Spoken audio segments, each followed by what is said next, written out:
Hello, everybody, and welcome back to the TripleJump podcast. It's a video game podcast. My name is Ben. Breaking news, I'm not Brian Bumpus. Thank God. And I'm Ashton still. Hooray! Hello. We're finally back. The pretenders are gone. Yeah. Yes. Feels good to be back. How was it while we were gone? It was quite a lot. Yeah. Yeah, they weren't very good at their jobs outside of content. On content, they were fine. Oh. The rest of the time, they just kind of sit downstairs and kind of fight with each other. Just like sometimes you'd come downstairs and they'd be like just roughhousing. Is that why I've got so much admin to do? Because they weren't doing any. They were just doing the camera work. They only came upstairs to just like wiggle the mouse around, because I think, you know, when you're on Teams and you'd be like, oh, wiggle the mouse, and people will think I'm still working, it will still say I'm active. I think that they thought that by doing that, I'd still think they were working, even though I would watch them come upstairs and wiggle the mouse and then go back downstairs to play video games. Did Dick do anything more destructive than that? Because half my edit is gone. The edit I've been working on for a while. It's just gone. Well, Did he do that? I mean, I don't think he ever turned the monitors on. He just wiggled and clicked the mouse. Well, that would explain. So... I think maybe he's clicked and dragged one of the video files over the other ones. Yeah. Well, for God's sake. Yeah. Well, at least they're gone. Yeah. We did see the video of you getting rid of them. Well done. Very effective tactic of the pan and the spoon. Very good. It took quite a lot of effort to get them to go away. Yeah, a few tries. But they're gone now. Yeah. I don't think we're going to see them again. Maybe not. Fuel is expensive for the tiny car, and I think true. Dick can only fly every 6 months. So that's it. They're not going to be back. Yeah. What did you get up to while you were away, Peter, your month off? Mostly just suffering from respiratory issues, which were nothing to do with like fake mustaches or anything. It's just, I was just sitting at home. The doctor says you've got mustache lung. Yeah. Somehow I've developed mustache lung, even though I've never really had one. And, Brian, I don't know if there's some sort of voodoo doll like associated effects going on there. He comes here, has a mustache, and I'm sitting at home choking to death. I mean, he was getting pretty cozy with your wife, so I wouldn't be surprised if he's put some kind She's of not curse actually on at you. home now. I don't know where she's gone. So He went and picked her up on his little car. So bloody hell, I'm sorry to hear that. We'll see if she comes back. Women so fickle. They love a man with a little car. They do. The smaller the car, the easier it is to leave with them. Yes, exactly. That's what they say. What were you up to? Yeah. Well, I sort of, I actually played a lot of video games, which I was struggling to do before I went away. I sort of took some time to recharge, and then I was like, it's time to play video games again. Yeah. So I just sat there and I played video games all day, every day. Last night, I took my first shower all month. Oh, wow. Disgusting. Can you smell the Lynx Africa that I bathed in? Yeah. Is that when you showered it? You didn't go under water or soap? I just sprayed it Africa. all in the room, shut the door, and I just sort of twirled around like the Sound of Music on top of that hill. Lovely. Like July Andrews. The hills are alive with the sound of Lynx Africa. Yeah, really good. So I smell great. I feel great. Played lots of games. Excited to be back here with you guys to record a podcast. So we've got a 45-minute What We Playing session from you coming up. We have, exactly, Okay. It will be most of the podcast. Cool. So we'll put timestamps in so you can go straight to question 2. Welcome, everyone. Thank you for joining us. There is a sponsor for this podcast, as there is each and every week. Is the light still on? It is. It is. Yeah. One bulb, still going strong. Is Dead Island 2 the Spider around anywhere? Have you seen No. Dead Island 2 the Spider? Lots of webs, no spooders. Lots of webs. Surprising lack of spider. Okay, we'll keep an eye out. Yes, each and every week we're sponsored by a very real video game adjacent sponsor. Helps us keep the single bulb on in this room. I have the sponsor this week. Good. You ready to hear it? Yes. This week we're sponsored by Game Pass Ultra Diamond tier. Get first access to all exclusive titles released by Xbox on the Ultra Diamond tier. For just £39.99 a month, you can play all the amazing hits on Game Pass. However, this does not include any first-party games. For that, you'll need Game Pass Super Duper Better Than Diamond Premium tier, but fret not, because you still get access to Pal World and Deer Simulator whenever you like. What's that? What is you that? want Gears of War? We're afraid that's locked behind the Marcus Phoenix tier of Game Pass, but you can actually save money by bundling it with the Cortana tier and Terry Crews tier to gain access to Gears of War 1 and 2, Halo 1 and 2, and Crackdown 1 for just £78.99 a month. The sequels to those games are available on their respective Marcus Premium, Chief Premium, and Crew Premium tiers. Game Pass Ultra Diamond tier. You get some of it. Can I... I'm confused. Can you read that all again? Yeah, happily. Can I play Banjo Nuts and Bolts? Is that available? That is in the Banjo tier. Right. That's an add-on. So it's almost like you have to buy individual games. No. Because you don't own them. Oh, right. I see. You're renting Microsoft them owns them. You're borrowing them. Yeah. I see. Yeah. I see. Does that make sense? You with me? Yeah. It's not very good, though, is it? Well, good thing it's not real. Thank God. Fortunately, or is it? Dun. It's nowhere near that bad, obviously. We're taking the Michael. Game Pass Ultra Diamond tier does not exist, but they do have new tiers available if you're interested. We'll talk about that later on. We are, of course, sponsored by our wonderful patrons over at patreon.com/Team TripleJump. If you go there and support us, you get access to all sorts of stuff, including asking questions on this podcast, early access to Worst Games Ever and Weirdest Games Ever, and exclusive access to episodes of Rules Boss and Main Menu. Wow. It's pretty good. We think you should subscribe to that tier and then maybe the Cortana Premium tier as well if you're feeling fancy. Yeah. Only Halo 1 and 2 though. Yeah. Some things to talk about before we crack on with the podcast. TripleJ.mup, triplejU.mp is our website. That's where you can go to access everything that we do. YouTube, Twitch, our Discord. If you want a cameo from us, TripleJumpShop.com. Get yourself some amazing merch. We're all rocking the merch today. I've got the Levers This hoodie is no on. longer available. This is Lever's hoodie In on. fact, it might be. There's we a were similar selling shirt legacy available. shirts for a long time. Peter's wearing a Legacy shirt and a hoodie. Yeah. I'm wearing the Triple Jump Sports Time track jacket and the Triple Jump t-shirt. Oh as my well, God, I look believe. at us. Doubling Merched up. out today. Absolutely. Triple Jump Shop. Would you believe it's July? Look at us all in our jumpers. It's Yeah. bloody wet outside. Yeah. Awful. And once again, patreon.com/Team Triple Jump. A few things happening this week, guys. B&P are back. Hello. We've covered that one. We've Yeah. spilled some That's oil. fine. And also, we've got a huge list coming out. It's every Tom Clancy game ranked from worst to best. That's every game that the criteria was specifically it has to start with the words Tom Clancy's.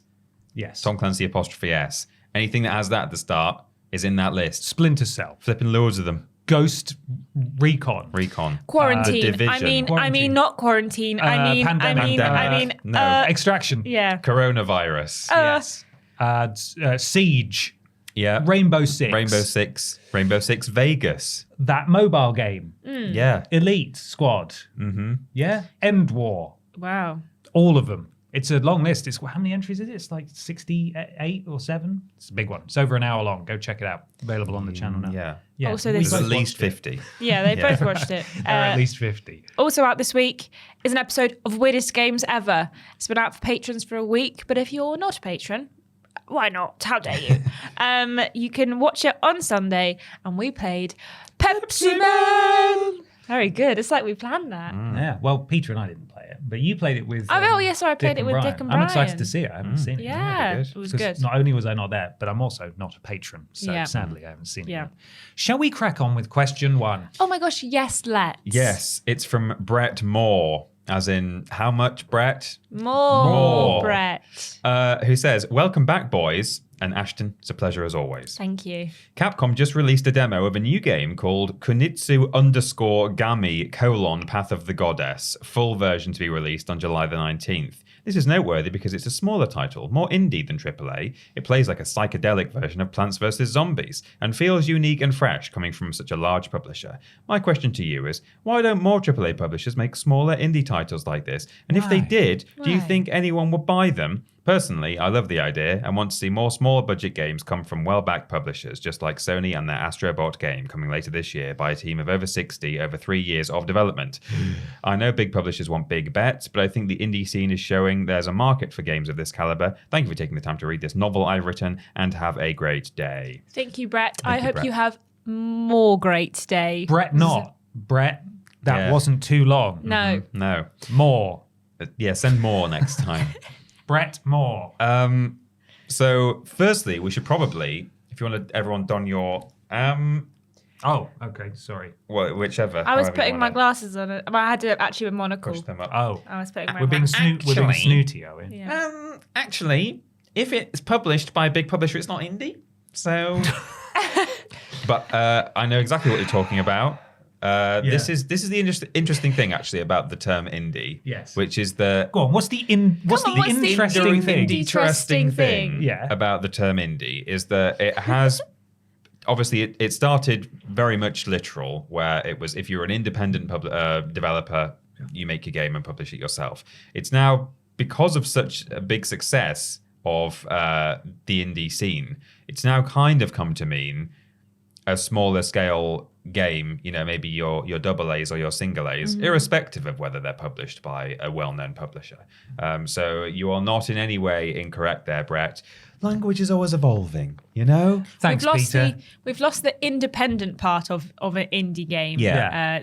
It now sort of denotes traditionally it's more of a genre now. Smaller smaller title. Often unique mechanics. Not open and genre. world. Yeah, It's exactly. going to run you maybe less than 7 hours. It's the modern sense of the word indie. But that in itself kind of raises some interesting questions, because I think we have seen stuff like, you could perhaps argue that something like Hi-Fi Rush falls close to that description, developed by Tango and published by Bethesda, and we've seen that kind of didn't really get the kind of the thumbs up from Microsoft that we would have liked it to have and that it deserved. We're kind of going to talk about it's in the next question actually.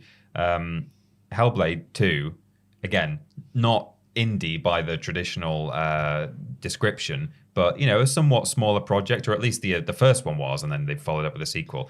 That also has not had the success that it probably deserved. And I wonder if that is partly why big publishers don't typically want to take chances on perhaps unique and interesting ideas, smaller scale budgets that therefore can't necessarily justify a huge marketing push. Money talks, I think, is the way it goes.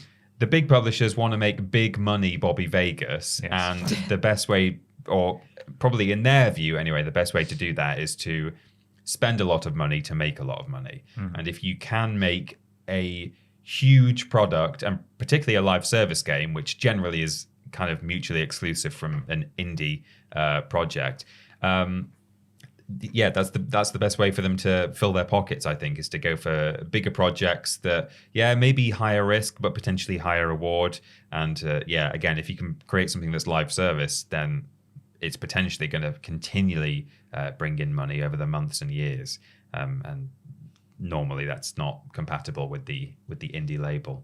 So I don't know if we're going to see necessarily an uptick in the rate at which these kind of projects are produced. I think it's going to continue to be a situation where occasionally a fun little AA or smaller sized project comes out from either an actual independent company or potentially from a big publisher, but it'll be just a rare treat. I think it all goes back to that conversation we have a lot of the games that are coming out are very similar in terms of what kind of game they are, what kind of area they kind of focus on, and it is all about kind of trends and what is currently doing well in gaming. And right now, what the big companies think is the best thing to do, like Peter said, is build on things like a live service game or focus all their energy on online games, because certain online games and certain live service games have done amazing and made literally billions of dollars. So why wouldn't they try something like that?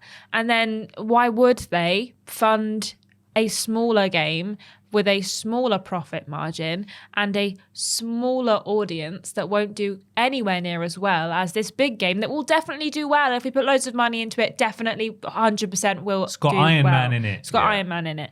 I think it goes back to the level of greed and money and how much money things will make. And I think, unfortunately, we are in a time in gaming where if a game doesn't make $1 million more than it cost, then it's not done very well and it will be closed down momentarily.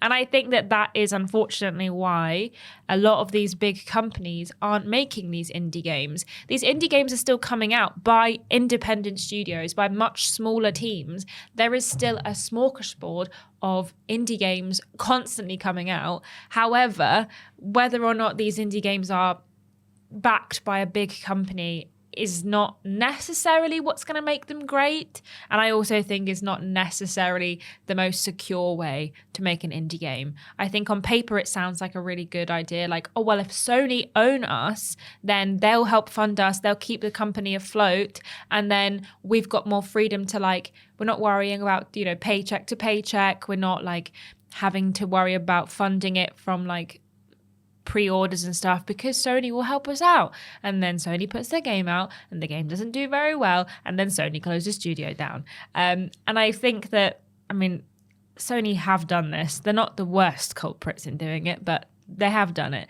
I just think it's a matter of, studios as big as Sony and as big as Capcom don't have to put the effort in to make these smaller AA games or these smaller indie titles because they know that they're not going to make them as much money. They might be great creatively wise, and they might win them a bunch of awards, but awards don't translate to money. Mm-hmm. And I think that is potentially one of the reasons we don't see this many games coming out of these big publishers.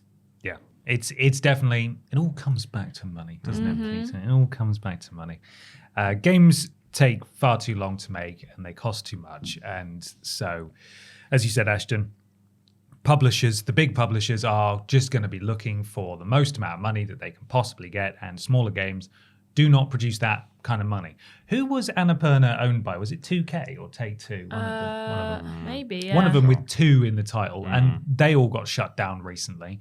And Annapurna published some phenomenal smaller games. Has Annapurna been shut down? Yeah, I think so. No. Has it? I think so. I mean, you're going to have to double check now because I'm doubting myself, but I think it was shut down along with a load of other stuff. I was aware that some others have, but I didn't realize they were also a casualty. I hope I'm wrong. But as far as I'm aware, Annapurna had been shut down. I think there's like a skeleton crew still there to see a few things out. Because I thought they were still working on something, weren't they? Didn't we see a trailer from Annapurna? They're publishing stuff. I think they're seeing stuff out the door that they've already signed deals with. What you got there? I can't see anything about them having been. Maybe I'm wrong then. Maybe I've got the wrong end of the stick on that one. However, they are, I think, or at least were, whatever the case is, a shining example of sort of an arm of a much bigger company that's dedicated to smaller stuff. And unfortunately, I think we're kind of past that point. I don't think they are. No, that's good. I'm really glad. I'm going to have to do some Googling then because I have no idea how I thought that was the case. But the sort of concrete genie days of PlayStation seemingly gone. I think that's the Pixel Opus has been shut down as well. That's gone. Certainly the kind of Child of Light era of Ubisoft when they were putting out some really interesting smaller titles, and Valiant Hearts as well. Although, interestingly, Valiant Hearts 2 was... I think, well, earlier today, I thought, oh, well, they're doing a sequel to Valiant Hearts. That's exciting. Turns out it actually came out earlier this year. There was no marketing for it. It didn't get reviewed. It's been reviewed by one person, one outlet on PS4, and it got like a 70. And it's just sort of come and gone. And I feel like that is sort of the attitude that perhaps some of the bigger publishers have now towards smaller stuff, where it's like, okay, we'll make a smaller thing because you all wanted it. Whoops. And then it's like the, what's his name? Like the Eric Andre. Is that what he's called? The comedian? Yeah. That show? With the, how could they do this? And it's him shot. Yeah. Oh, yeah. Like they put in no effort to make sure, or seemingly very little effort to make sure that these games succeed. Well, Hellblade 2 is a very good example of that. And then they don't. They're like, well, looks like nobody wanted that. And so, well, hang on, you didn't give it the best chance at actually succeeding when I think there actually is a big market for it, as Brett says, especially as you look to the indie scene and it's vibrant and bursting with interesting ideas and the kind of stuff that we would perhaps like to see produced by larger companies without, the threat of the studio being shut down and, from the indie perspective, maybe them, as you said, not having to worry about money and paychecks day to day. I'd love to see more of that, but I just don't think it's likely. I think that time, unfortunately, has passed as we continue to barrel towards maximum profits always or death. You can see how, because I know when the Xbox acquisition of Activision was taking place, there was some, whether it was all just kind of empty promises. There were some statements going around saying like, oh, what we really want to do once this acquisition goes through is allow some of the studios we're going to acquire to really like make what they want to make, and like come to us and pitch ideas to us. And I think that under any big publisher that might have that attitude with some of their studios saying like, come to us with your ideas, we're open to stuff, I can see how a studio would probably feel like, I want to make sure I go to them with like the biggest project ever. Like they might have all of these interesting ideas, but they probably know that like if we go to them with these small ideas, they'll either just get shut down and it won't happen, or they'll say, all right, go on then. And then if it does really badly, as we've said, we'll be in big trouble and we might get closed down. So I don't think the industry now even encourages people to have those ideas and pitch them to bigger publishers anymore, which is a shame. EA used to do it as well, especially with Unravel and Unravel 2. Yeah. I feel like that was sort of the end of that thrust as well. And they're like, you guys want to see something really cool made by a passionate small team? Here you go. And they wheel them out in E3 and they get loads of goodwill from it. And then, it doesn't sell 1 billion copies and the studio gets quietly shut down or there's job losses and then they just don't do it again. And that sucks. But I do think on the bright side of this is that there are hundreds of indie studios constantly developing games, and just because they're not coming from these bigger companies doesn't mean that these games are of any less quality. There's so many indie games out there that are constantly releasing and are absolutely brilliant experiences, and I think that it's great that these studios are able to be self-sufficient. I know some of them, like I know that Annapurna does have quite a few under their umbrella, as does Focus Entertainment, which are kind of, I would say, almost on the cusp of an indie title, given how small those production studios are. However, I do think that there are so many out there. And if you are looking for an indie game and you are wanting something to play, then I am sure you will find something that is not owned by a big company. Yeah. And I think also some of the best projects that maybe start smaller, as perhaps more and more installments come out, they tend to just get bigger and more famous and more successful anyway, to the point that they're not really that small indie style thing that they once were. Like Brett mentions the Astrobot game coming later this year as an example of something that in a sense is a smaller thing, but actually when you look at that trailer, all right, it's not quite AAA huge blockbuster, but everyone's very excited about that, and it looks like a lot of money and development has gone into it, relatively speaking. And I think it'll be interesting to see the scale of that game when it comes out, and if we ever see another one from that series or that IP, that could then potentially get to really big scale. So they kind of almost outgrow the status as they go along if they are one of the more successful, IPs. Yeah. So they kind of just become non-indie over time. Yeah. It is mad that increasingly developers are turning to indie development as a source of stable employment. It's seemingly far more stable in the indie space now than it was or is in sort of what would be traditionally a very safe position. Yeah. So they absolutely deserve your support. And if you are looking for smaller things from your EAs, from your PlayStations, your Xboxes, then maybe you should have a little scout around. There's tons of amazing stuff out there. Really, really good. Should we move on to what this is something just like I tried with Dick and Brian, and I think they kind of liked it, so I thought we try it together as well. Okay. It's something called What We Playin. Right.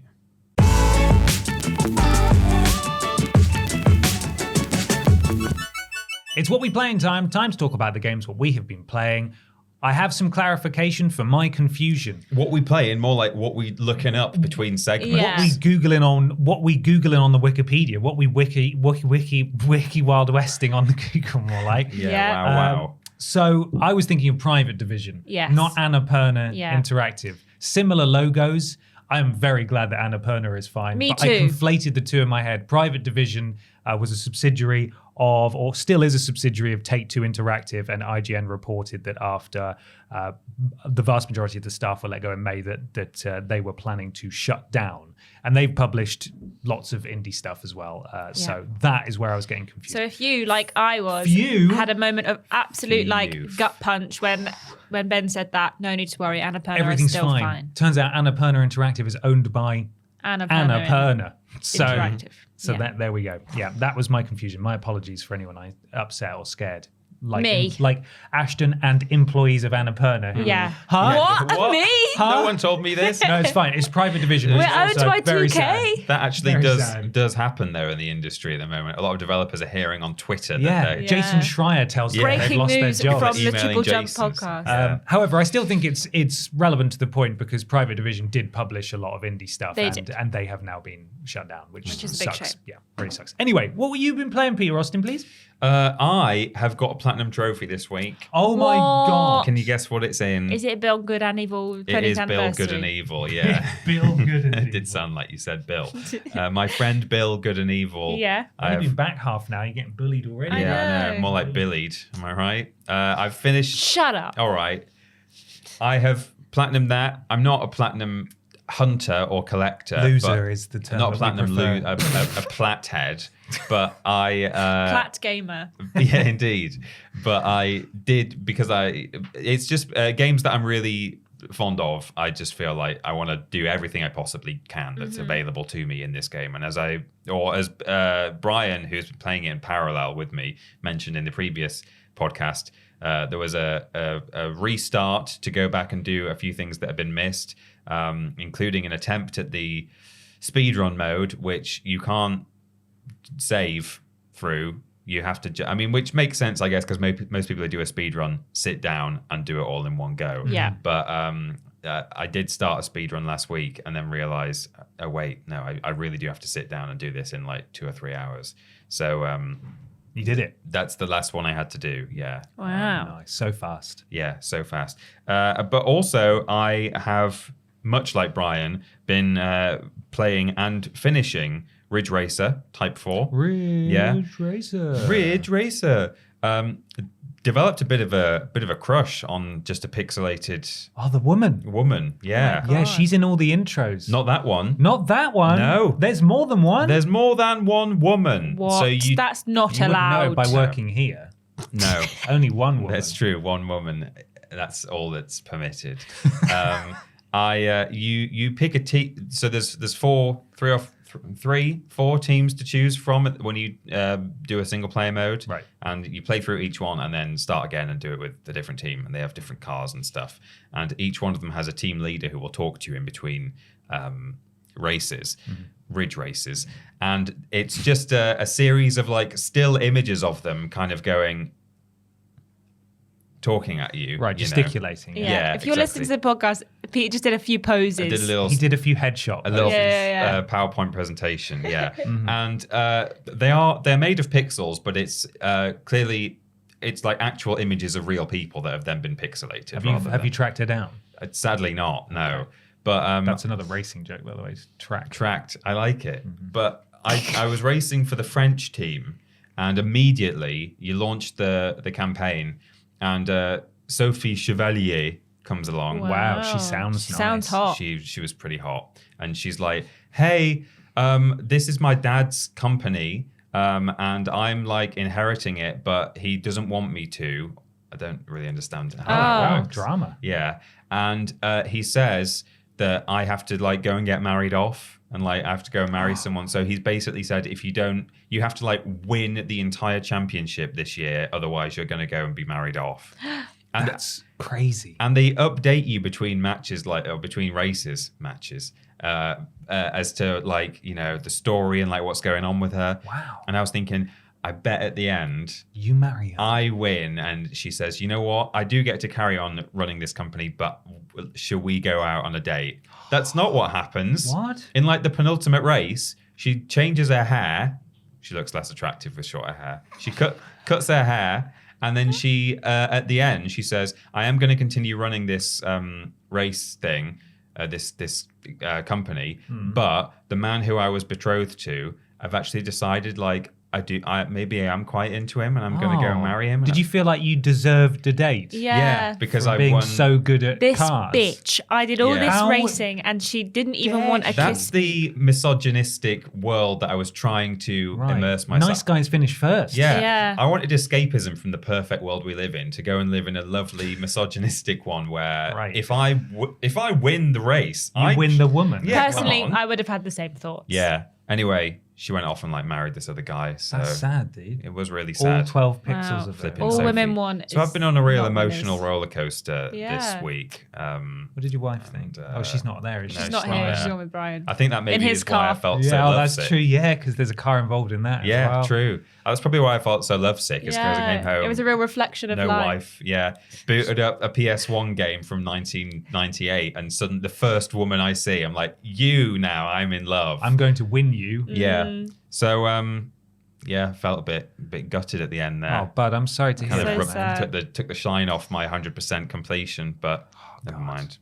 Next time, I'll play Ridge Racer 5 and see if there's a nice girl in that for me. Yeah, to win Yeah, to win. as a prize. So that's all I've been playing this week.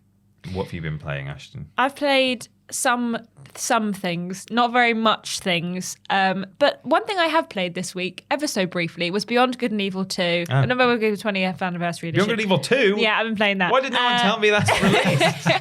No, so my boyfriend's played through the whole game and was like trying to get all the trophies. And you will know this. There's a trophy where there's like 2 little pinballs that you're controlling through a race, gosh. and you have to get like 100,000 points. That's or something. one of the last ones I did last week. I doesn't watched. sound fun. He was like, "I'm gonna need your help. I can't do both the balls because you're controlling one ball each with either thumbstick." Okay. And he was like, "I need your help." So we're both there with a thumbstick each, like controlling these balls to try and get 100,000 it's on like points. a scroll, like Yeah. there's obstacles, And it coming gets at you like and you have to- faster and yeah. Sounds awful. And we were doing that, and we managed to get like 250,000 points Wow. in our first run. And I was like, "This is great." And he's like, "I've been trying to do this for hours. I just got back," and he was like, "You need to help me with this." I did get stuck on it, and I went online to see like, is there some kind of trick I'm missing here or something? Because there was never a trophy for it, obviously, in the original game. And I saw on someone had asked on Reddit, I think, saying, "How do I do this?" And someone had responded saying, "Do it with your girl." Like take Your one. Ridge It was my Racer boyfriend. girl. Did Yeah, that. That's my boyfriend's they were message. like, if you got your girl, play with your girl. You take one thumbstick each, and best thing is you win trophy and also spend time with your girl. And I Your was like- girl. Oh my god. oh, your, lovely. Your girl. Your girl. Speaking of the Beyond Good and Evil Reddit, my boyfriend Your boy. my boy was looking for something on the Reddit, like asking a question, and he'd gone on this post and he was like, "Oh, this is really helpful." Was like reading the thing, and then he looked at the username, and you'll never guess whose post it was. Peter Austin. It was me. What the hell? I received a video on like Saturday. I was like, Ashton sent me a video. What's going on here? And I hit play, and it was just too much for her to write out. Pillar of the Beyond Good and Evil community. I've written Yeah. I've put loads on there. And then- There's and a bunch then of Ben was- idiots on that site. They don't know what they're doing. And then Ben was like, I was like looking, and he's just like, I've been looking at so many of Peter's like posts by accident, just like scrubbing like, "Oh, this is really helpful." And then he was like, "And look whose post it is." I was like, "That's Peter Austin." Yeah. I was the first person seemingly on the internet to spot a little Easter egg in there, a little tribute they did to one of the developers who died a couple of years last year. They put like there's like a bouquet of flowers in the game that you can go and see, and I posted that on Twitter, and that's like, you know, I think I was the first person to spot that, and you know, a bunch of developers were like, "Yes, correct." Oh, really? Bet that felt Yeah. good. Well, they were thumbing up the post, but they've not replied. But God. yeah, I've only ever made one contribution to the online sort of space in regards to assisting other players. And that was when The Witcher 3 came out. And I think I uploaded to the wiki a screenshot of the map where the brothel was in the main city. oh.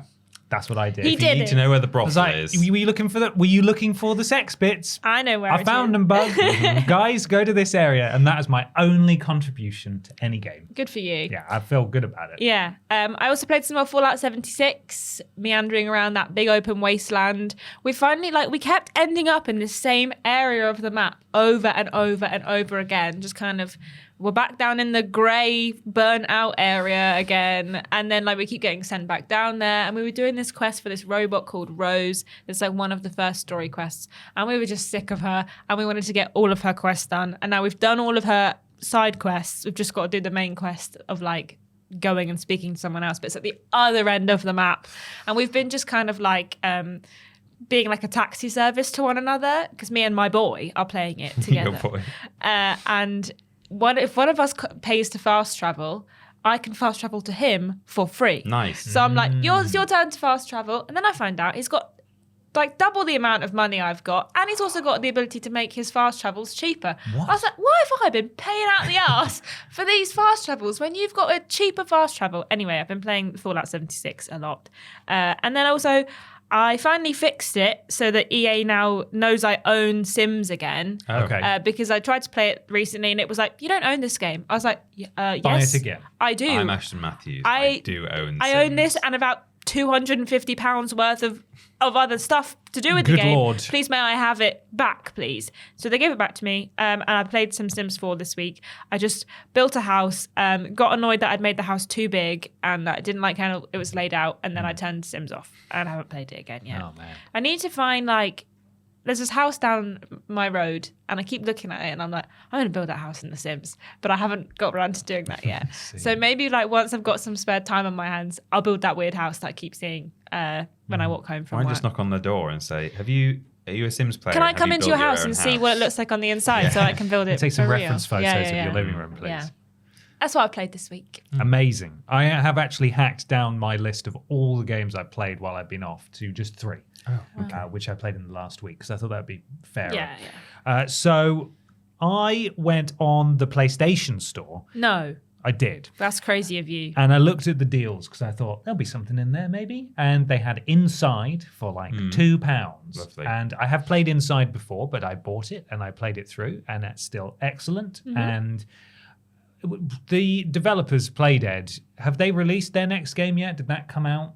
Because some of them left that and they did another one, I'm but not that sure. didn't get reviewed I can't remember Googling exactly requires. what. incredibly well. And I don't know if the original or what's left of the Playdead people are still working on what they're working on. I don't know. Either way, I finished. I just sat there and played Inside. Love it. Great. Great game. I always want to go back to that, and I think I've played it every year since I first played it, and I'm like, no, it's too soon to play Inside again. But No, I don't think they've released anything since the last one. There are only things on the website are Inside and Limbo. Okay. Maybe it was just the spiritual successor then that was developed by some people who left. I'm not sure. Regardless, that's a great game. And my goodness, you can see where so many games that have followed in its footsteps have been influenced, like Little Nightmares and that other one, the Nordic folktale one, Bramble, Call of the Mountain King. King Bramble and his King Bramble and his mountain. Yeah, exactly. Really good. Sort of like, oh god, and it's perfectly timed so that you just escape the dogs, and it's great. Like really, really good, and some real tricksy puzzles in there too. Ones where I was massively overthinking them most of the time, and the solution was quite straightforward. But yeah, really, really good game, and. It's Diablo time. It was on sale. I bought Diablo 3 and I have played 1 hour of Diablo 3. I was a little put out because I knew that going back from Diablo 4 to Diablo 3, even though people I think may prefer Diablo 3, there would be some quality of life losses going backwards. Yeah. And I was a bit miffed that there was no character creation in this game, which I thought was a bit of a shame. And when I looked it up, there was a post from the time it released, and someone very correctly pointed out that apparently in some kind of interview at the time, Blizzard staff had said, well, we didn't really want to put a character creator in there because after like 2 hours, you're going to be covered in armor and you're not going to see your character anyway. It's a bit like a Bethesda RPG where if you're playing in first person, you never see your character. And even if you're in third person, you probably have a helmet on. Yeah. It's true. So I understand that. Although they did a great job in Diablo 4 where you could definitely still see your character in most of the armors and, with your tattoos and so on. So I'm a bit gutted about that, but it's fine. I played Diablo 3 a few years ago and I was playing as a monk and I got this staff really early on that was like a legendary staff and it kicked ass and I didn't change weapon again after that and it would just obliterate through enemy waves just like no one's business. And my boyfriend would be like hitting one thing at a time and I'm like like going through an entire crowd of people as I went and I was like, this is sick. It's amazing. So whenever I think about Diablo 3 I just think about that big cool staff that I got. It's good so far. I'm liking it. I'm also liking that it's a bit more linear than Diablo 4 was. It's not as open, which is very welcome because that's exactly what I want out of Diablo 3 and playing it. I really haven't gotten very far so far, but I'm liking how it plays in co-op. The The way the loot's sorted is the same in Diablo 4, where everyone gets their own loot, so you're not fighting over it, which is nice. And one thing that is a bit of a shame is that when you're playing on the same screen, they changed this for Diablo 4, if one of you opens your menu, it'll take up one half of the screen so the other person can open their menu too. But I think, and I've played so little of it, I might be talking out of my bottom, but I seem to remember that when one of you opens your menu, it takes up the whole screen. So the other person just has to wait for their turn to use it, which is a bit of a bummer. But, I haven't played much, so I haven't picked up much loot. It's not been a problem so far. The main thing that I am embarking on, though, is Final Fantasy VIII, which is a game that I bought at a car boot sale as a child, and it didn't work. And then when I went to university, they released the PlayStation 1 Classic version on PlayStation 3 and PSP. And I played through the vast majority of it on PSP, never finished it, have completely forgotten everything about it apart from the fact that the magic system is seemingly extremely complicated. And so far, I've just sat through dozens of in-game tutorials, and I'm still kind of baffled about what's going on. But that is going to be my main focus to play through that now. And because much like the Final Fantasy VII remaster, you can just press a button and it basically makes you invulnerable and do your special attack all the time in battle. So I'm actually able to basically cheese my way through the game, not face any hardship whatsoever, not have the experience that fans of Final Fantasy VIII will want me to have, but I'll be able to experience the story, which is kind of what I'm most interested in. So. Excellent. I should say as well, I finished Still Wakes the Deep on stream this week. That game is brilliant. Yeah. Like, as a horror game, it's really, really good, and it doesn't have, like... There's sometimes when you play a horror game, you're like, okay, it's kind of overstaying our welcome a little bit now, or like you're kind of like, it's not really that spooky anymore because I know what's going on. But that game is really brilliant and it's done really well. And I really recommend giving that one a go if you're a fan of horror games, because it's great fun. I love the Chinese room. The Chinese room are really, really good. Yeah. I think it's a bit too spooky for me to play by myself, though. It's not the kind of experience I would willingly put myself in for. No. It's definitely a joint venture game. A joint stream, maybe. Joint stream, or maybe play it with a friend over. Play with your girl. Play with my Play girl. with your girl. I'll make my girl play it. Yeah. I don't think she'll be much better than me, to be fair. I'm really sort of trying to fill for time now because Outlaws comes out next month, doesn't it? Yeah. Is it late next month or early? I think it's like mid next month. I think it's the 19th. And I'm like, do I want to? I suppose I have time to start something relatively major, but yeah, I'm just sort of I'm thinking about like picking up little bits and bobs in between. So we'll see. It's time now for question 2, I believe. Comes from Big Money Bobby Vegas. Hello, Hello BAP, and welcome back, P&B. Thank you. Long live the BAP. Recent sales info suggests that Hellblade 2 did not perform as well as hoped by Microsoft, either in actual sales or player numbers on Game Pass. Similarly, last year's Alan Wake 2 has not turned much of a profit at all for Remedy Entertainment. These were two fairly popular IPs that previously had commercially successful physical releases as well as digital, and this time opted for digital only. Is this a sign that the wider market, or the casual market if you want to get snobbish about this, isn't embracing digital-only releases beyond live service games? We know that digital sales recently surpassed physical ones, but is the demand for physical still such that a game's sales figure can be severely damaged by a lack of physical release? Love and book tokens, BMBV. Thank you for book tokens. Thank you for my book tokens for ages. Yeah. Do they still do those? Fair. I don't know. Do bookstores still exist? Yeah. Yeah. I think so. Bookstores are quite... Losers. Yeah, what about... we should have digital Booktop. early books. Clowns. Yeah. The girlies are keeping bookshops Bookshop, alive. Oh, okay. They're not printing out at home. No, binding no. it themselves. No. Okay, fair enough. You actually, all reading takes place on TikTok now. So you get like Really? sort of about Pav. 12 seconds at a time. Of like a Chapter 1. Yeah. Oh, sounds The perfect way to read awful. books. Sounds brilliant. Yeah, you get the Chinese spyware while you're trying to read A Song of Ice and Fire. What are they reading? Yeah. Let's make a note of it on their personal file.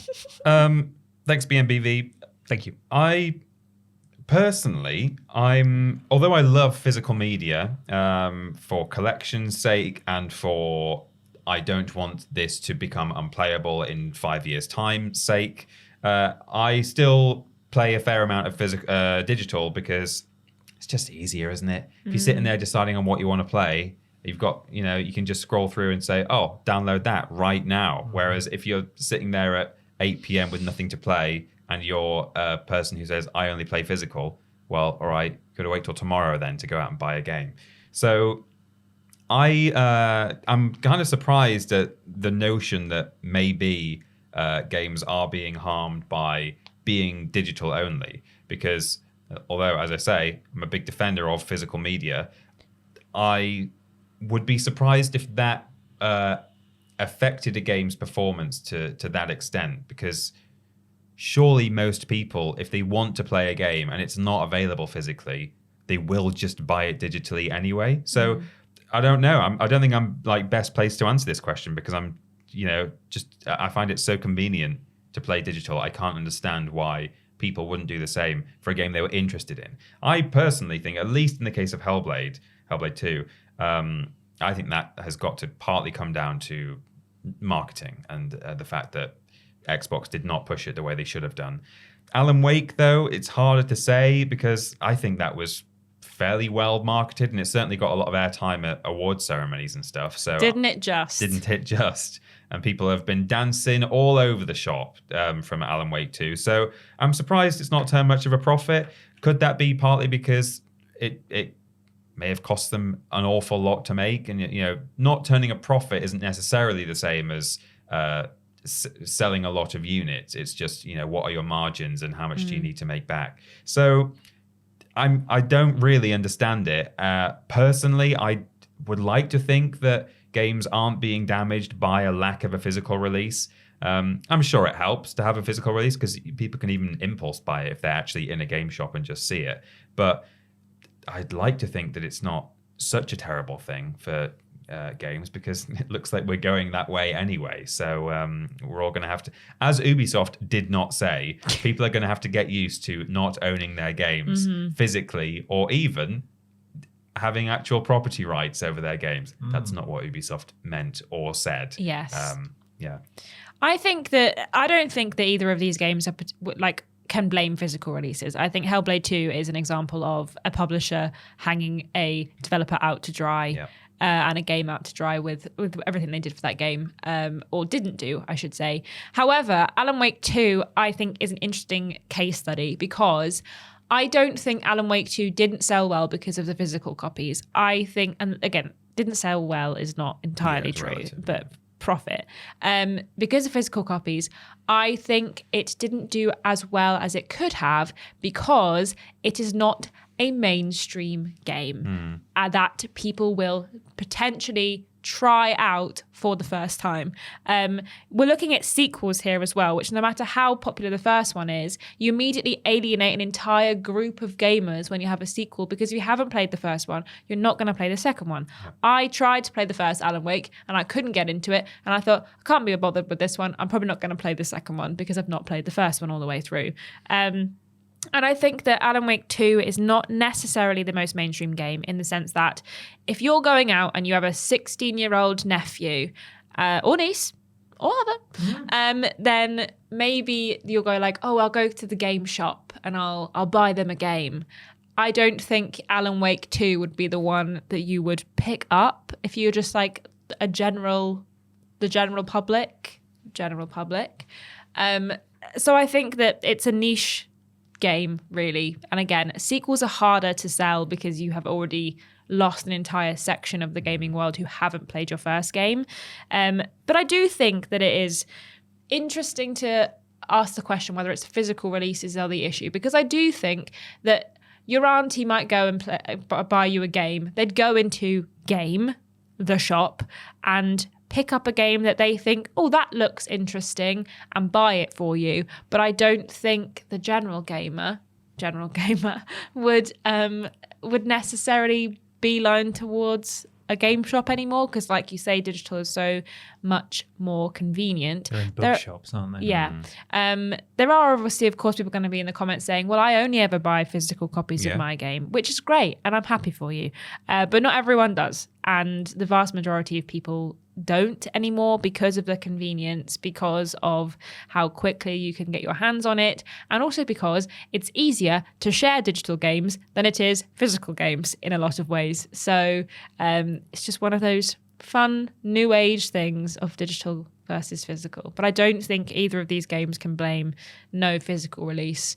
Hellblade didn't have a physical release, the first one, so the second one also didn't. But yeah, I completely agree. I think it's difficult to make a call based on these two examples. Hellblade 2 absolutely was a marketing issue, as you guys said, and Alan Wake 2 did get loads of coverage. You're right. It won a lot of awards. It was definitely a critical darling. It got lots of coverage on the internet. I am interested in how it would have panned out for Alan Wake if they did have a physical edition, because I do support their supposed reasoning for not having one, which was to bring down the price of the game. If they had a physical copy, and this could well have tie into, affecting sales even more, actually, in a negative way, they'd have to cover the cost of printing the discs and shipping them to stores and storage and all that kind of stuff. Carbon footprint goes up. Carbon footprint goes up, and across the board, there's just more money involved in terms of getting it into shops for people to buy. And so that would probably push the cost of the game up to $69.99. Nice. And they released it for $59.99. And this was their reasoning. If we do digital only, we can keep it at $59.99. But if they did put it up to $69.99, how many people would that put off? And would the increased availability of having a physical copy in shops have actually seen that offset significantly by having people buy it?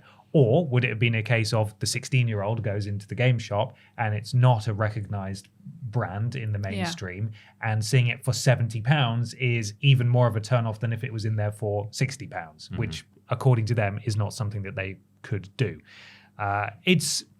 It's difficult to say for sure, as with so many of these things, without more examples of it. And I know I've said on this podcast, at the time when I was looking to buy Alan Wake 2, I wanted to purchase it, and I had no idea there wasn't a physical version until I went to buy it. And that did actively put me off getting it for a while until I caved and I bought it. And that could be the case for a lot of people who only buy physical, in that this is a real sticking point for them. They don't want it digital, they want it physical. And I think they are doing maybe a limited run games run of physical prints, but that's a completely different thing. Their process is totally different. You could be waiting months for them to finalize the amount of people who bought it, and then for them to print it up. They do take ages, apparently. So they do, because they're doing a Beyond Good and Evil Collector's Edition, which I'm looking forward to. And people are basically saying, don't expect to receive it until like May next year. Yeah. And you're buying it, you're pre-ordering now. I'm going through that with the Persona, copies of Persona 3 and 4 that I bought through limited run games. I've only had the physical copy of Persona 4 so far, and I bought Persona 3 before that because it was listed a month earlier. So it takes a long time. And so that's still not, it's a solution for some people, but it's not a viable, they're not going to suddenly boost all their sales by having a physical version. This is going to be a limited run, as it says on the tin. So I don't know. Clearly, the numbers are increasingly swaying towards people buying digitally, but it could just be, as you guys said, Hellblade 2, not much of a known quantity, didn't get much marketing. Alan Wake 2 might have been the buzz of the internet, but is still not a mainstream known quantity. Also, I think Hellblade, the first one, wasn't straight out the gate a massive seller / smash hit. So I think that comparatively, obviously, I don't think it's going to be given the room to breathe, unfortunately, by the all-seeing hammer that is Xbox's redundancies. But I don't know if Hellblade 2 will get a pickup after a while. People will be like, well, I actually really love that game, and it'll circle the same way Hellblade 1 did. But we shall have to see. We shall. But until then, it's time to get a bit strange. And a bit current and up to date. Where's Brian? It's weird news.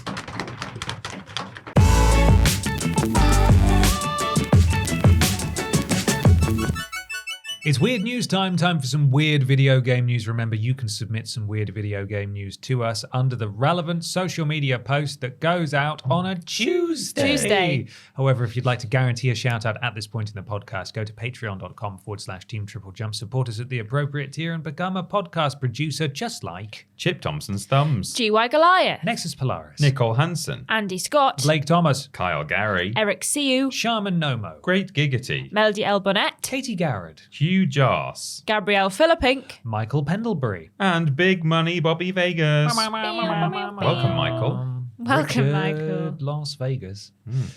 Yes, welcome, Michael.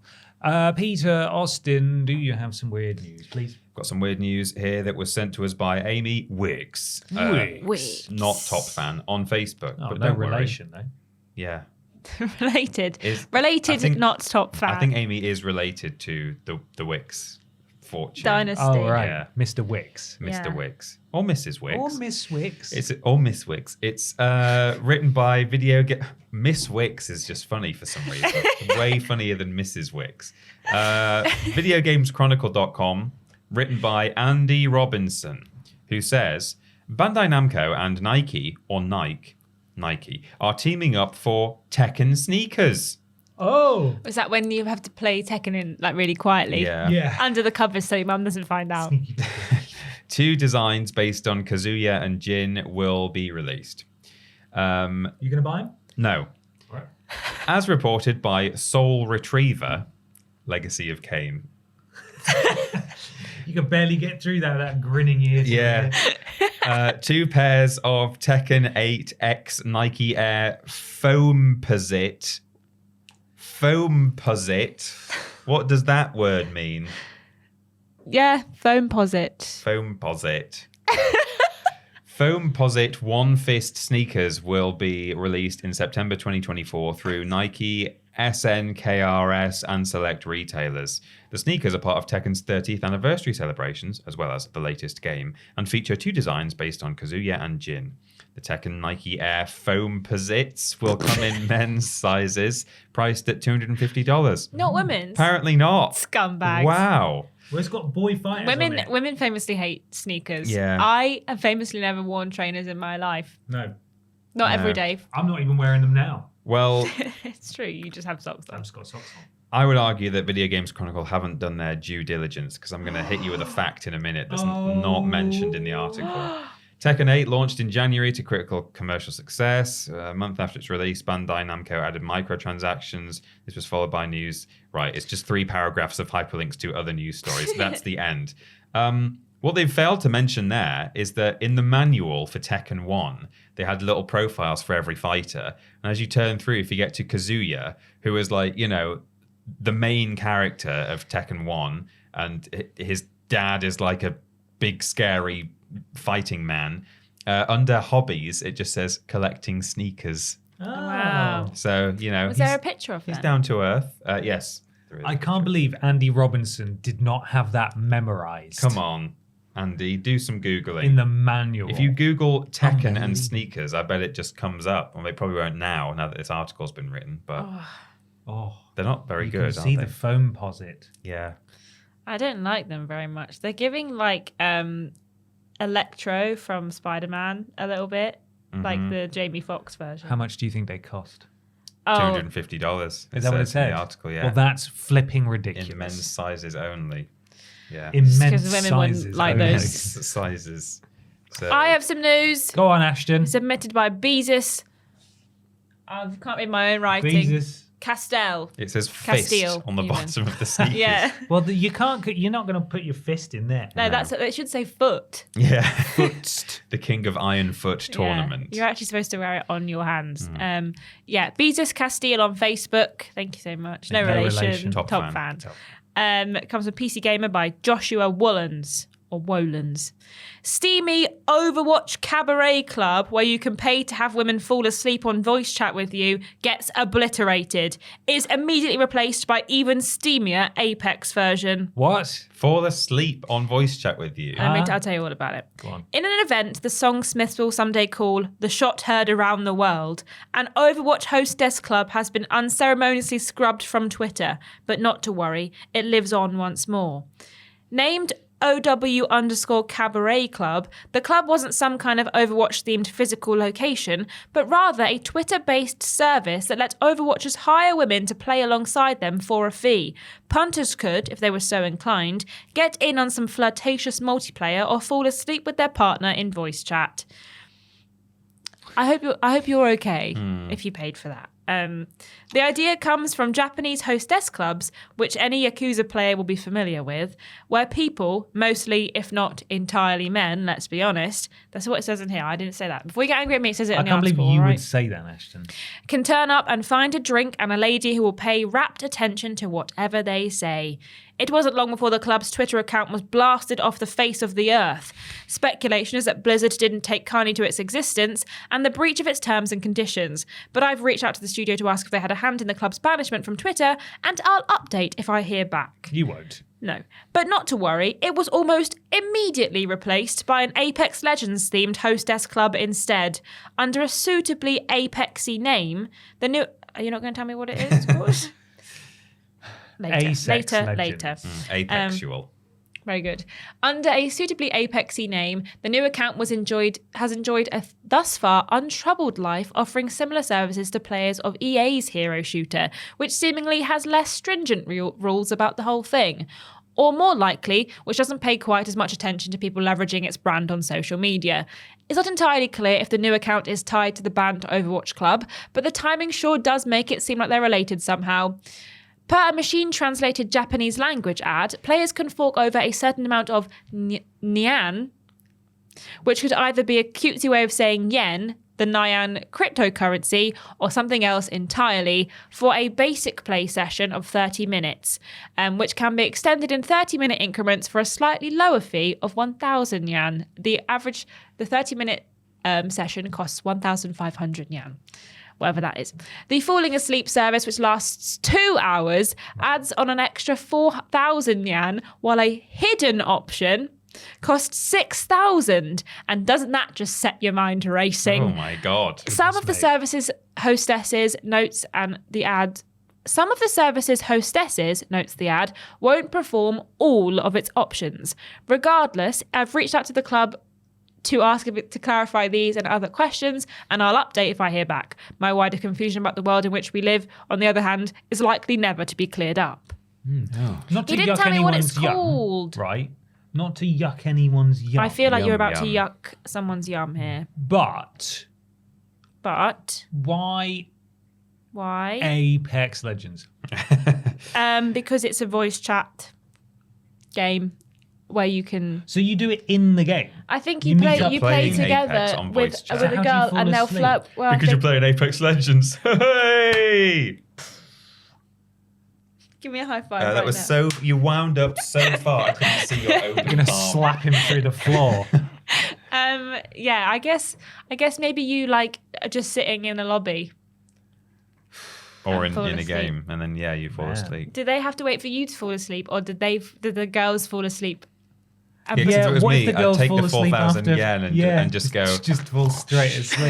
Yeah. Honk shoot your Disconnect. way out. Yeah. Me. Yeah, that's bizarre. People want companionship. That's okay. Yeah. It just seems like an unorthodox method of getting it that Yeah. I That's don't one word truly for it. understand. Yeah. Unorthodox. Well, the only reason I'm particularly aware of those hostess services is because I watched a very interesting documentary Because on your Netflix. wife's left you. Partly because my wife's left me, and because I watched a documentary on Netflix about a serial killer who used those services to find women. So at least it's in a non-physical, safe way. If you want to talk to women from a hostess service, play Apex with them. Yeah. Rather than going to a seedy club. Yeah. You know? yeah. Yeah? Yeah. Yeah. And hey. And Hey. Hey, Why hey. not talk to real women in real life? they're overrated. Yeah. True. I've got some weird news. Yeah?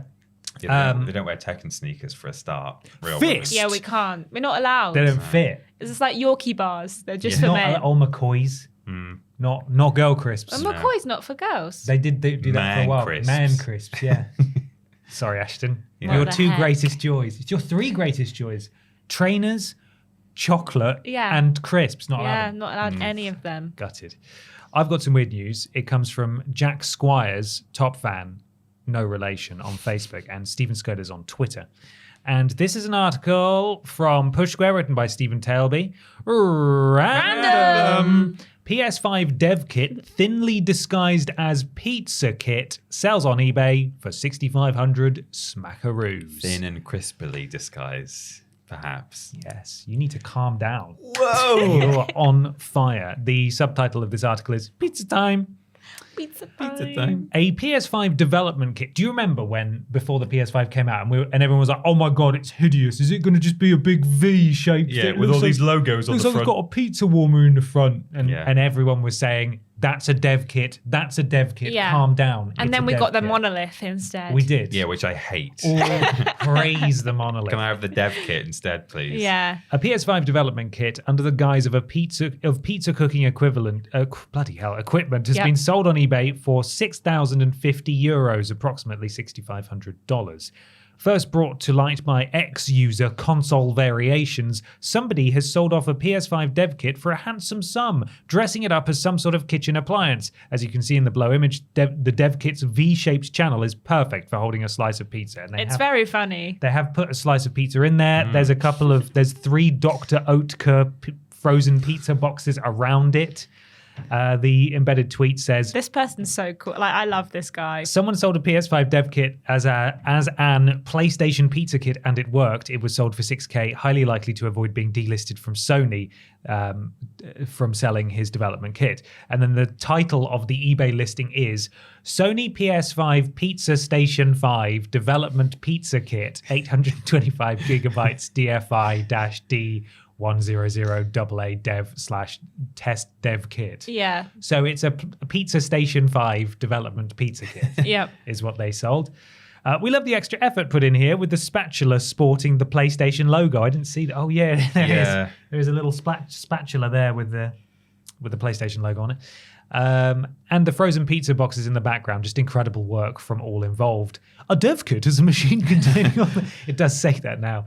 As noted by pizza is Tom's Hardware, dev kits like this are strictly monitored to ensure they're not tampered with, removed from approved locations, and so on. Whoever purchased this Pizza Station 5 development pizza kit may be disappointed when they turn it on to find it totally bricked by Sony. It's said that this transaction may have occurred years ago, so this may in fact be old news, but it's a strange and amusing story nonetheless. What are your thoughts on the Pizza Station 5? Get your orders in the comments section down below. And there we are. That's it. The Pizza Station 5 pizza development kit. It's very good. Available. I wish the filler text there had been telling us what Dr. Oetker's PhD is in. Yeah, what's he a doctor of? Pizzarology. Yeah. Deliciousness. Yeah. Yeah, absolutely.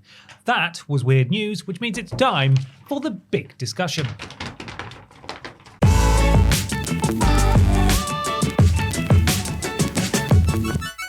It's big discussion time for the big video game discussion just as the ceiling starts to creak and people start to come downstairs because it's, that time. Chris McVeigh submits the large discussion this week and says, hi, BAP. Hi. Hello. Xbox Game Pass, to coin a phrase, is changing. Price increases are coming for both core and ultimate tiers, but the headline news is that day one releases will now only be part of ultimate, with a new standard tier coming in, costing what ultimate used to, that contains only the back catalogue and online multiplayer.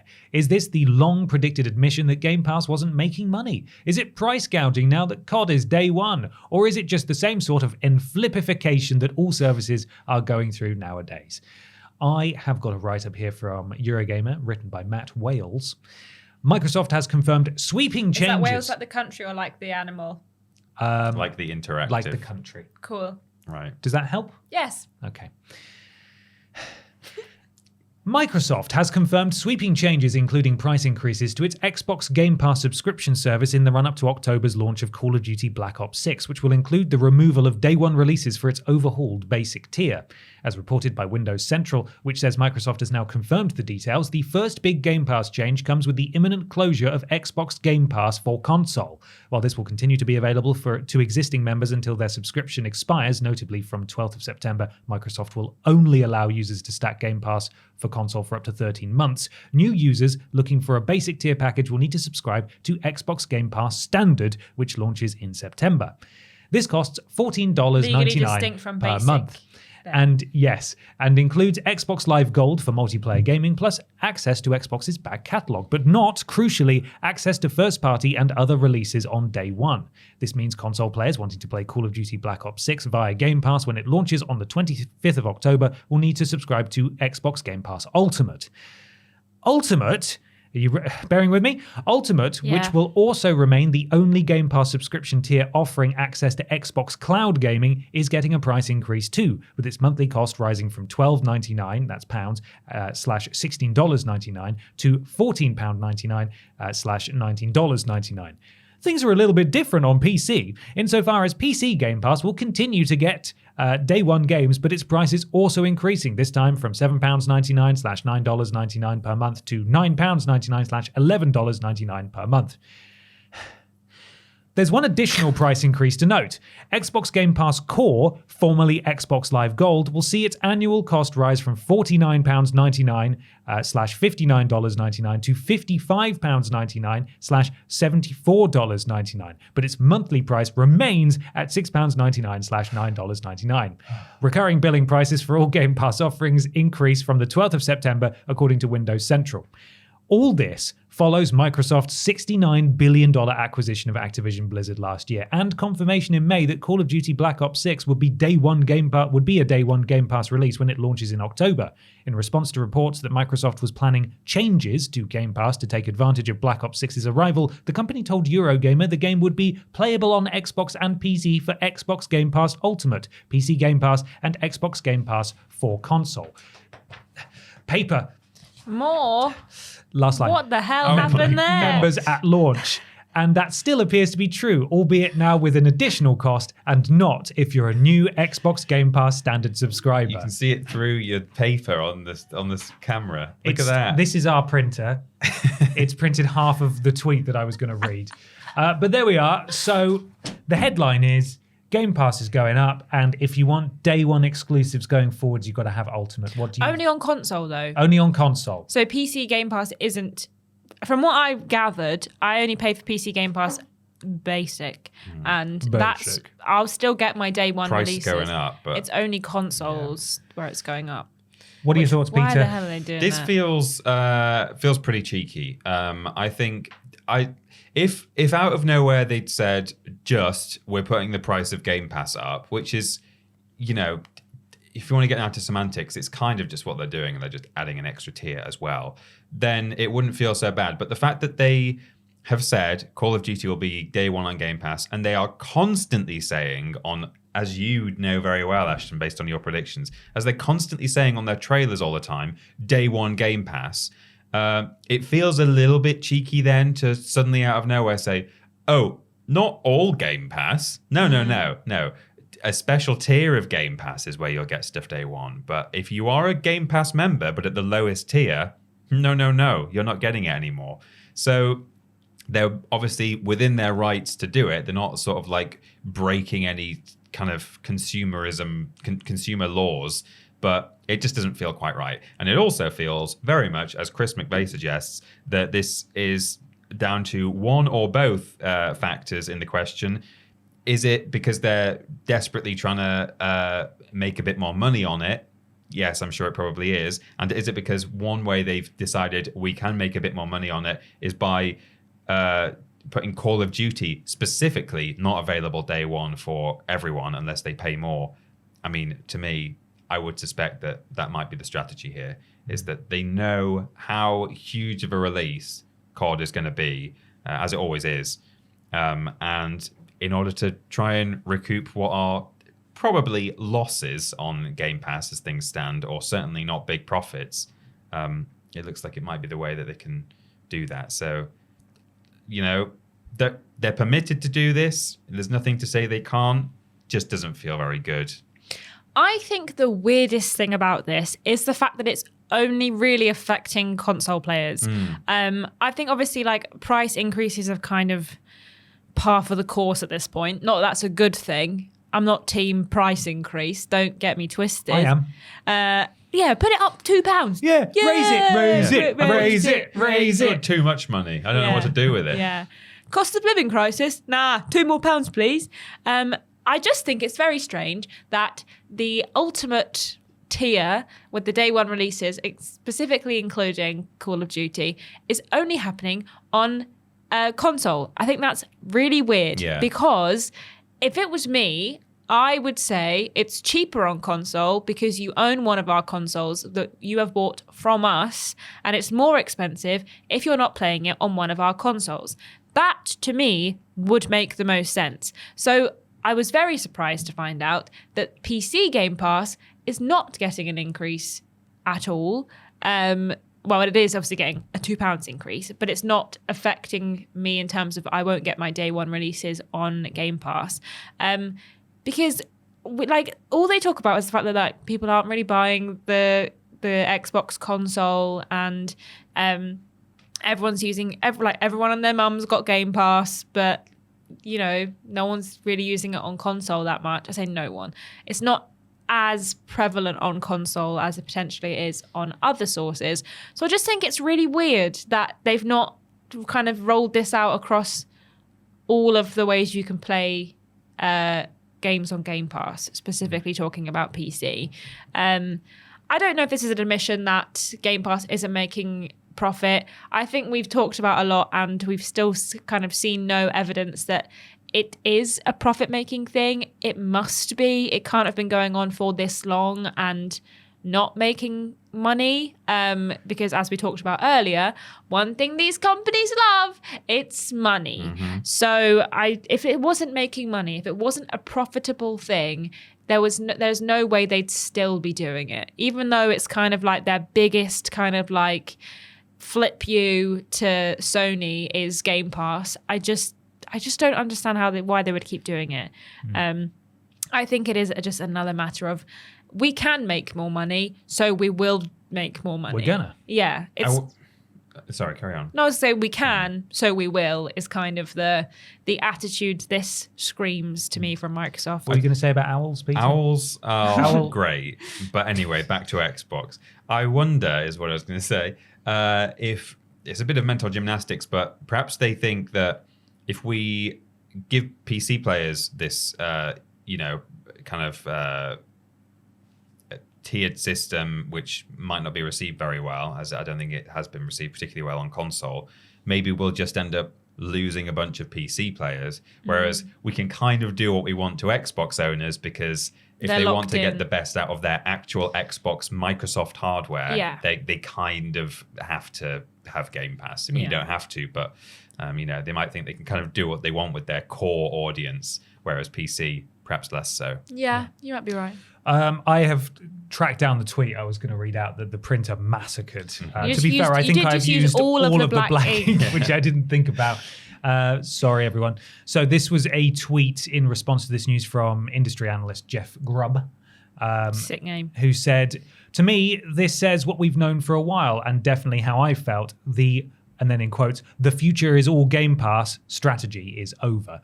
And someone responded and said that they didn't really understand the point that he was trying to make. And he clarified and said, it's not gaining subscribers like they thought it would. It's not the answer to Xbox's problems. They talked about reaching 2 billion gamers. They don't talk about that anymore. They still believe in Game Pass, but it's not the end all be all. And this isn't surprising.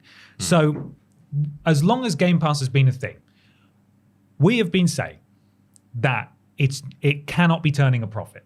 And increasingly, I think people are coming around to that way of thinking. But certainly initially, we got quite a bit of pushback from that because it was largely tribalism, but people could not believe that it wasn't, because they were saying that it was sustainable, which is not the same as profitable. No. And someone even went so far as, and I'm not calling you out, I'm sure you're a lovely person, but someone even went as far as to send me a tweet once saying, because on the podcast I was like, if anyone can prove to me that they've ever said it's profitable, please let me know, because I'd like to know. Yes, and they sent me a link to someone's blog, not a recognizable mainstream thing at all, where they had taken a quote out of context from an hour-long interview and then failed to put a timestamp in, and they just put that headline out. It's profitable, says Phil Spencer. Nowhere else picked up on that, because that's not what they said. It's clearly not profitable. It's clear that it has stagnated a little bit. This is such a shame that this news is happening for them now after such a promising showcase because it felt like after all of the negative press that they went through with the closure of the studios, that it was starting to perhaps swing back in their favor with all the amazing games that they showed off. This could be a reaction to the fact that it's easy to promise day one on Game Pass from first-party titles when you're releasing 2 games a year. Yeah. But when you've got now Activision, obviously, is probably a large factor in this and offsetting that huge acquisition. But when you're actually starting to queue up some games, the games are coming, finally, seemingly, then perhaps it starts to get a little harder to justify to the executives at Microsoft. And especially when you're under increased scrutiny anyway, because perhaps things aren't looking financially as great for Xbox as they once did, or it's, with them having to put stuff on other platforms or deciding to make as much money as possible. So there's a number of factors there that could be. It's like catch 22, isn't it? It's like if they put everything day one on Game Pass, all these big things that are coming, then it's like, oh, are we going to potentially be losing money here because we're not charging enough for this great deal? Yeah. But if we just decide not to put some of these things day one on Game Pass, people will be like, hang on, why have you not put Indiana Jones day one on Game Pass? Why would you've got this service that should be day one. So they have to put these day one, and therefore they probably need to increase their prices or put a tiered system in to justify making all of these big releases that are coming out available for everyone day one for a subscription fee. Yeah. I think there's some kind of karmic force in action with Xbox, like swinging the pendulum of, oh, that was good, and now everyone's gonna not like you again because of this thing. I think that people will pay for these upgrades because people want to play Call of Duty. And if you're looking at it at face value, paying an extra £7 a month for that 2-3 months you pay Call of Duty is still cheaper than buying the game outright for £60-70. So I think that it's hard to pinpoint why Xbox are doing this outside of just they want your money and this is how they're going to get it. But I do think that realistically, Game Pass still has, for the average gamer, is still a really good deal. Yeah. And I think that is the thing that they keep banking on is, well, if we put the prices up, it's a bit more expensive, but it's still, in retrospect, for the most people, is a good deal. Because if you're playing one game on Game Pass per month, and it's a game that would have cost you 40 to 60, 70 quid, you're still saving that 60 quid by paying for Game Pass. I've probably given them a lot of my money at this point over the last 4 years of having Game Pass monthly. However, I also probably wouldn't have bought that many games that I have played from them. So again, they've got more money from me, but I also feel like I've got bang for my buck. This month, the only thing I've played on Game Pass has been Still Wakes the Deep. And I feel like it is a good deal to keep my Game Pass because it cost me $7.99 to play a game that I think costs £25. But then I would argue that what they really should have done here is just put the price up for everyone. Again, we're not big supporters of price increases, but it's such a good deal.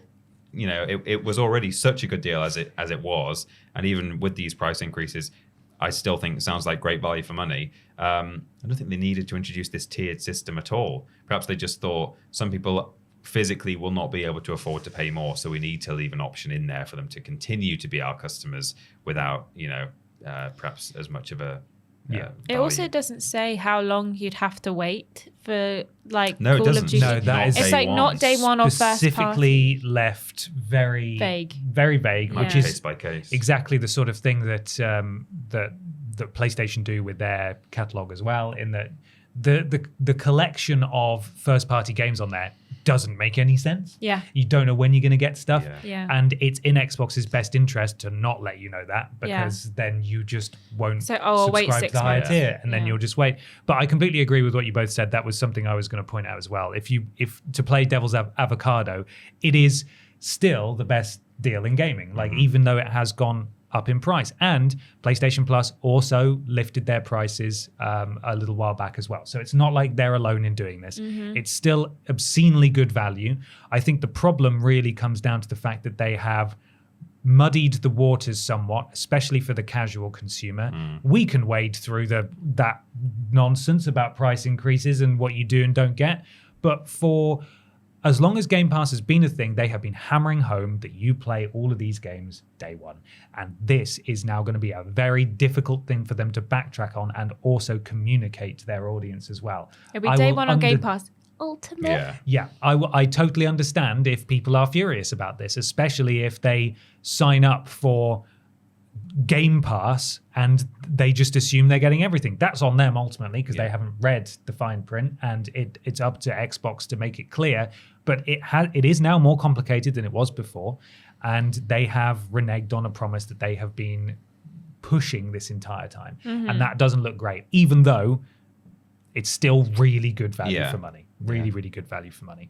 But you're right, Ashton. I think ultimately, saying ultimately a lot. Game Pass ultimately. Exactly. Game Pass. Shut up! Get out of my head today. All right. Game Pass ultimately. Freaking me out. I think this is a move that they felt they had to make because they're under a lot of pressure, under a lot of scrutiny. The Game Pass gamble is not paying off, and this is a way for them to make money back. And adding these extra tiers in is just another way to siphon a bit more money instead of just putting prices up across, and keeping it to whatever tiers were available before. So, God, it's another. I'm hesitant to say it's another L for Xbox because, PlayStation also put their prices up, as I said. And have a tiered system. But have had a tiered system from the beginning. But these guys have had a tiered system from the beginning. They're already kind of down anyway, and it's just sort of a parade of bad news, isn't it? It's the day one thing, I think. If they just said, we're going to start doing a tiered system, different prices, different, value for money based on which system, but to take away the day one Game Pass thing, which is such a strap line for them, that's where it just feels a bit like, that wasn't the best move. Yeah. Optically, I think it's the biggest loss more than anything else. People's wallets will feel it, and it sucks that it's going up in price, but it's not going up much, and it's still a great deal. But optically, it's not good. It's not good news. Well, let us know what you think in, I'm sure, a calm and rational manner in the comments below. We'd love to hear from you. And thank you very much for listening to this episode of the podcast. Pleasure to be back. There's a few places you can find us on the internet. Peter's going to tell you a couple of them now, and then Ashton will tell you a couple more, and then I will tell you a couple more. Indeed. You can find us at youtube.com and twitch.tv/Team TripleJump. All of our videos, of course, go out on YouTube, and almost all of our streams happen on Twitch, apart from a few special occasions. And if you have Amazon Prime, you are paying for a whole bundle of things, including a Twitch sub that you can redeem against us at no extra cost, but you get all the benefits of being a subscriber. We have a Twitter, Facebook, TikTok, and Instagram, on all of which we are at Team TripleJump, and patreon.com/Team TripleJump if you'd like to support us. TripleJ.mup is our website. That's triplejU.mp. There you can find links to everything we do. And why not leave a 5-star review on your platform of choice? It helps something to do with Al Gore's rhythms, and we'd really, really appreciate it. Just enough time to talk about this week's sponsor, once again, which, of course, is Game Pass Ultra Diamond Tier. Do you want me to describe it to you again? Would you like to hear it? No. You don't want to hear about it? No, just all of those numbers and letters that you said just at the end of big discussion. I haven't got any more room in my brain. Just tell me which tier I need to see the sexy flower from Conker's Bad Fur Day. Oh, that's in the premium adult tier. Okay. Which you can't buy on your own. You can only add it a la carte to the basic tier. Does it have that Ridge Rider sexy lady? Is she in that? Ridge Rider. Ridge Racer. Sorry. That's a different game. Yeah. Ridge Rider. That's also in the adult tier. Yeah. Ridge Racer sexy game. No, because that's a PS1 game. Oh, of course. Why would I buy it? You'd have to buy the PlayStation. You'd have to buy the Game Pass PlayStation tier, Namco, which comes with a console and is £600. I see. So it's very simple. Cool. Thank you so much for listening /watching, everybody. We will see you next time. Bye.